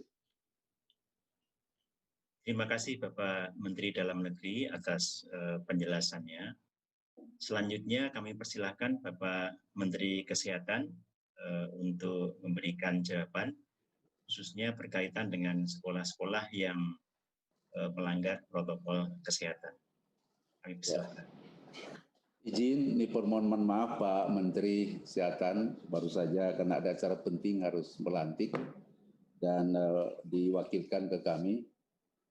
Terkait dengan pertanyaan dari Rini Haryani, RRI, sebenarnya kalau koordinasi, saya kira koordinasi yang paling mantap sudah ada di Satgas Penanganan COVID-19, mulai dari pusat dan daerah, di mana jajaran kita, Dinas Kesehatan, sudah ada di dalamnya. Jadi komunikasi pun itu dilakukan, saya kira 1x24 jam, dan data-data yang digunakan di situ adalah data yang valid, yang saya kira peta wilayah sudah yang terdampak COVID adalah itu yang akan digunakan nanti dalam menentukan status ya, mulai dari status hijau, kuning, orange, dan merah yang dalam SKB ini itu dipanggil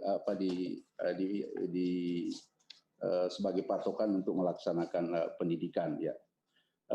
Dalam penerapan pelanggaran protokol ya tentu koordinasi kami bersama dengan satuan pendidikan, dinas kesehatan yang ada di provinsi, kabupaten, kota itu dalam melakukan pengawasan itu secara terus-menerus.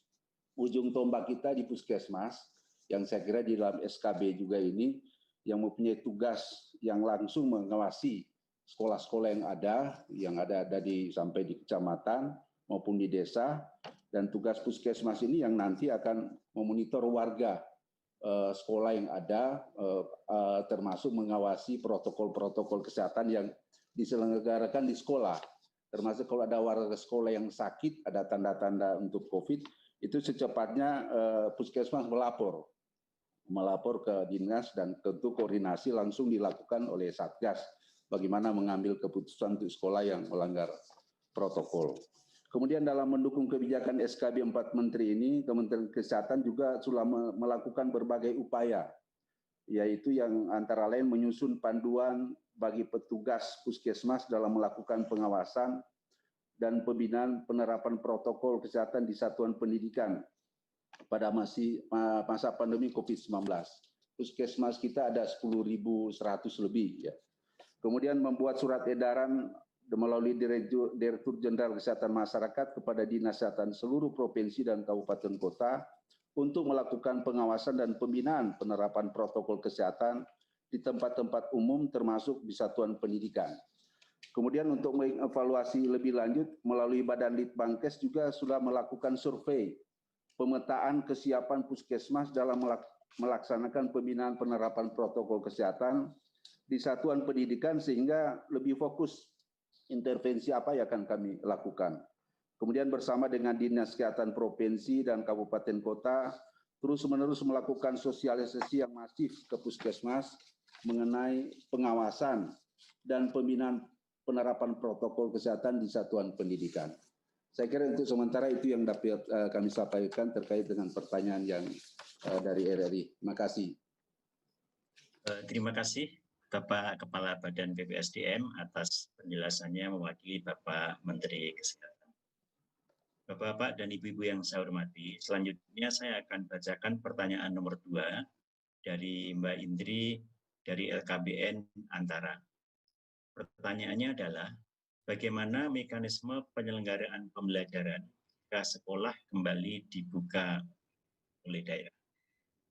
Mohon perkenan Mas Menteri Pendidikan dan Kebudayaan untuk memberikan penjelasan. Ya, terima kasih Pak Sekjen. Pertama harus saya ingatkan dulu bahwa tadi memang kita tidak membahas detailnya mengenai perguruan tinggi, tetapi bisa saya umumkan bahwa perguruan tinggi juga akan ada perlakuan pembolehan sekolah tatap muka, tetapi protokol kesehatan dan daftar periksanya dan lain-lainnya itu akan ditetapkan selanjutnya dalam waktu yang dekat oleh Dirjen Pendidikan Tinggi, ya, Dirjen Dikti kita. Jadi mohon bagi perguruan tinggi aturan pelaksanaan tatap mukanya semester berikutnya ditunggu detailnya dari Dirjen Dikti. Tapi tetap akan juga diperlakukan pembolehan melakukan tatap muka. Jadi itu adalah untuk perguruan tinggi. Bagi teman-teman mahasiswa dan dosen guru, jangan cemas bahwa ini bukan hanya untuk sekolah dasar, tapi juga buat perguruan tinggi. Tetapi detail protokol kesehatannya dan daftar kesiapannya itu nanti akan diatur oleh Dirjen Dikti. Sekarang untuk sekolah dasar dan menengah, bagaimana mekanisme penyelenggaraan pembelajaran? Jadi yang pertama izinnya dulu. Izinnya dulu seperti yang kita bilang, kita ulang lagi ada 3 pihak. Satu adalah Pemda, ya, dan kepala dinas tentunya. Keduanya adalah kepala sekolah, dan ketiganya adalah komite sekolah, yaitu perwakilan orang tua. Tiga-tiga ini harus setuju baru boleh mulai proses pembukaan tatap muka. Yang kedua adalah nanti daftar periksa atau checklistnya, yang tadi 6 butir yang sudah saya sebutkan sebelumnya. Dan tentunya pada saat masuk sekolah, bagaimana penyelenggaraannya, pemerintah daerah itu bisa melaksanakannya, tergantung dia bisa melakukan secara serentak kalau dia merasa daerahnya sudah cukup aman. Dia bisa melakukannya secara bertahap, ada kecamatan atau desa yang menurut dia lebih aman, mulai dengan itu dulu, itu adalah kewenangannya pemerintah daerah. Dan yang terakhir adalah tahap yang terpenting adalah pada saat mulai melakukan tatap muka, protokol kesehatan itu adalah harga mati. Ya, harus dilakukan protokol kesehatan. Tidak boleh sekolah seperti normal, harus cuma setengah kapasitas daripada murid yang boleh masuk di satu saat, sehingga harus melakukan shifting atau rotasi kelas. Semua harus pakai masker, ada standar-standar jaga jarak 1,5 meter antara masing-masing murid, dan sama sekali seperti yang dibilang Pak Tito tadi, sama sekali tidak ada aktivitas-aktivitas yang bukan belajar di kelas. Tidak boleh ada kantin yang buka, tidak boleh ada ekskul yang dilaksanakan di saat itu. Jadinya ini adalah bukan normal, ini adalah new normal yang sangat berbeda dari sekolah sebelumnya. Ini mohon ditekankan kali-kali saya ulang ini agar ditekankan agar jelas. Saya rasa sekian yang bisa saya bilang, Pak Sekjen. Saya kembali. Terima kasih Mas Menteri.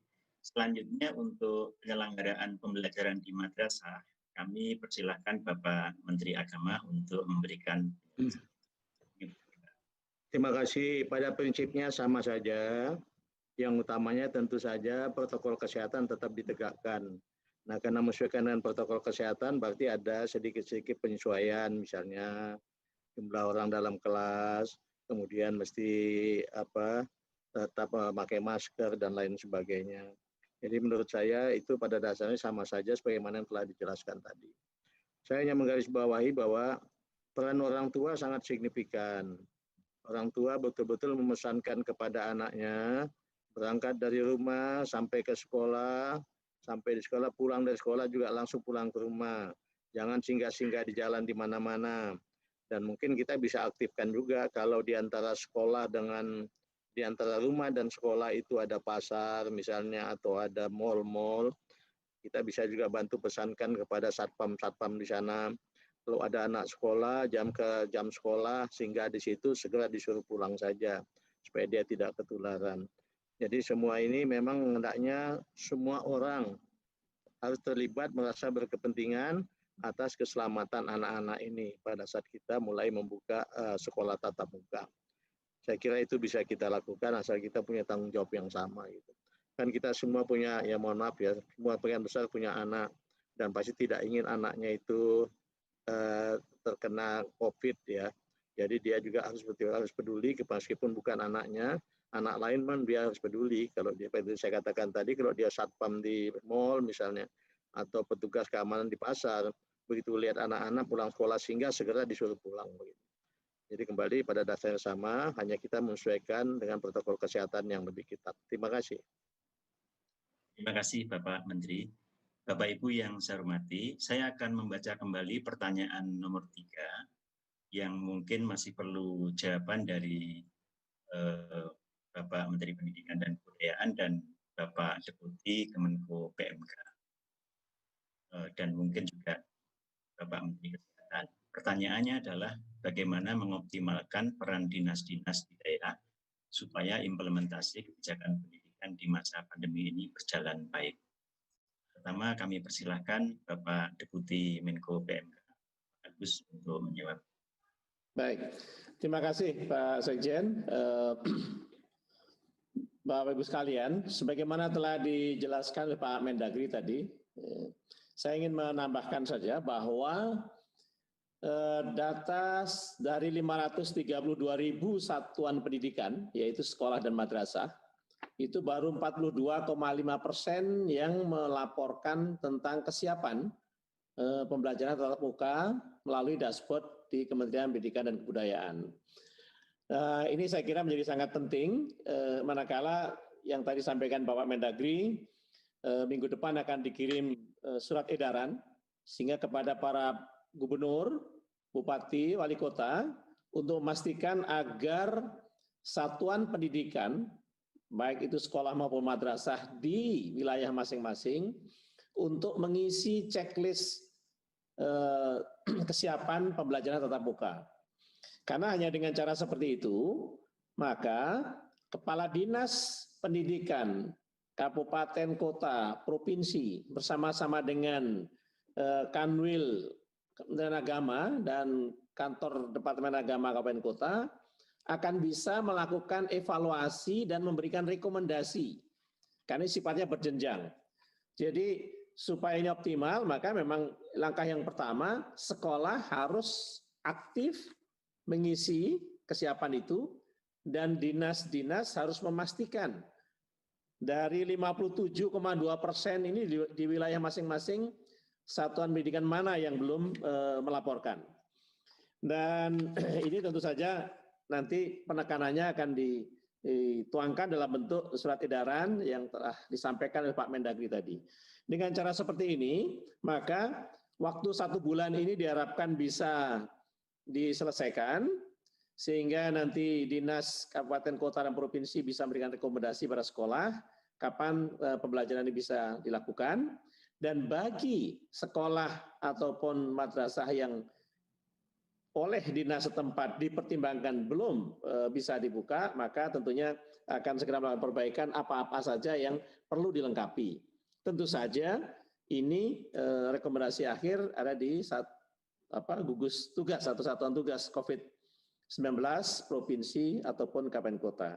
Jadi saya kira melalui kerjasama yang baik antara Kemdikbud dan Kemdagri, saya yakin insya Allah SKP 4 Menteri ini akan bisa dilaksanakan dengan baik. Demikian Pak Sekjen, terima kasih. Assalamualaikum warahmatullahi wabarakatuh. Waalaikumsalam warahmatullahi wabarakatuh. Terima kasih Bapak Deputi. Selanjutnya kami persilahkan Mas Menteri untuk memberikan jawaban atau penjelasan mengenai upaya mengoptimalkan peran dinas-dinas. Betul.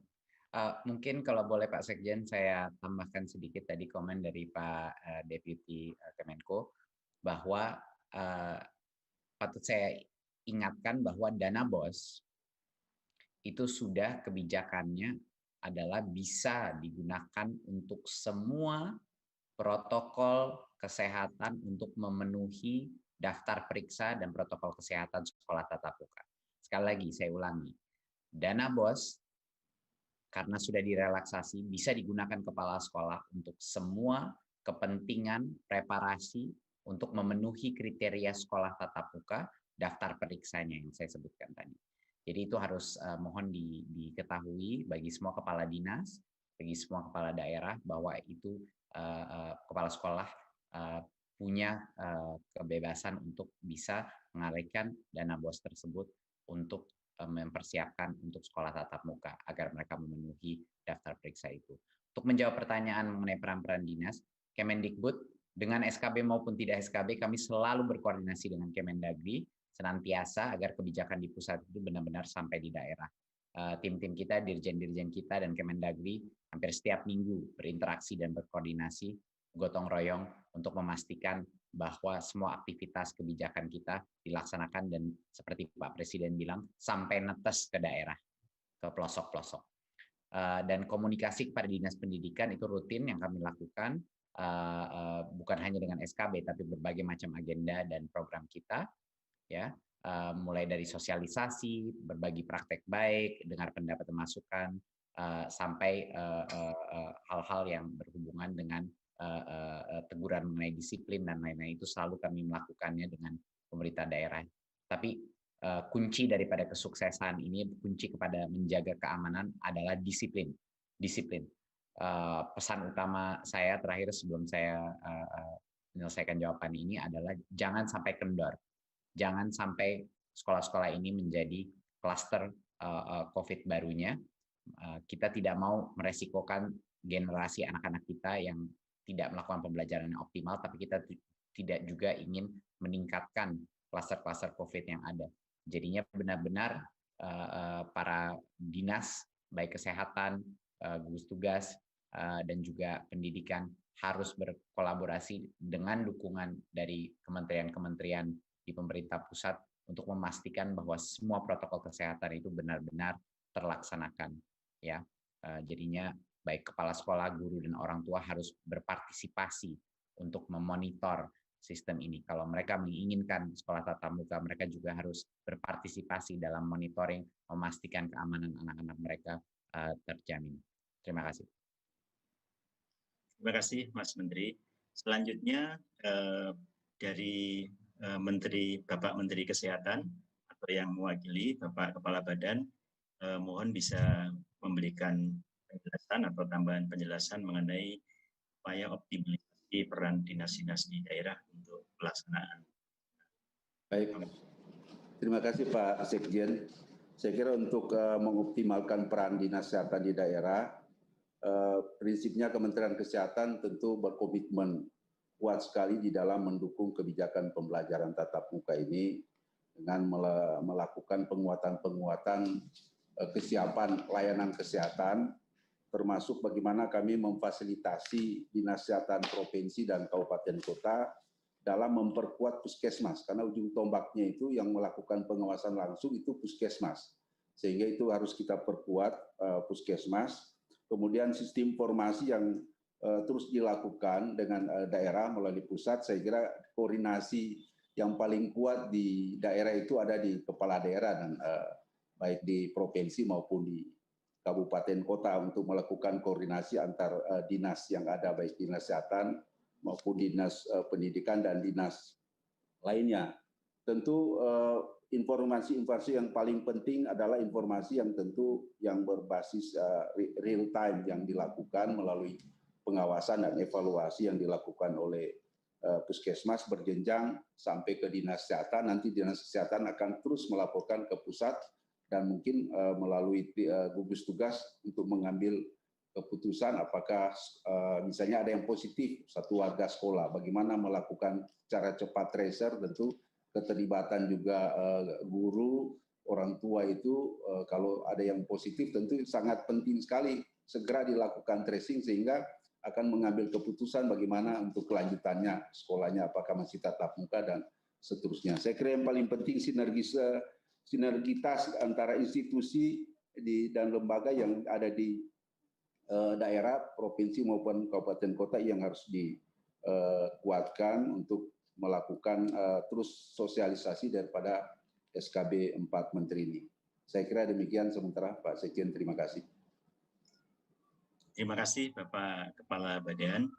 Bapak-bapak dan ibu-ibu yang saya hormati, kita telah menyelesaikan baik sesi penjelasan dan arahan dari Bapak-bapak Menteri dan Kepala BNPB maupun sesi tanya jawab, dan semua pertanyaan telah mendapatkan penjelasan dengan sangat baik dan sangat lengkap.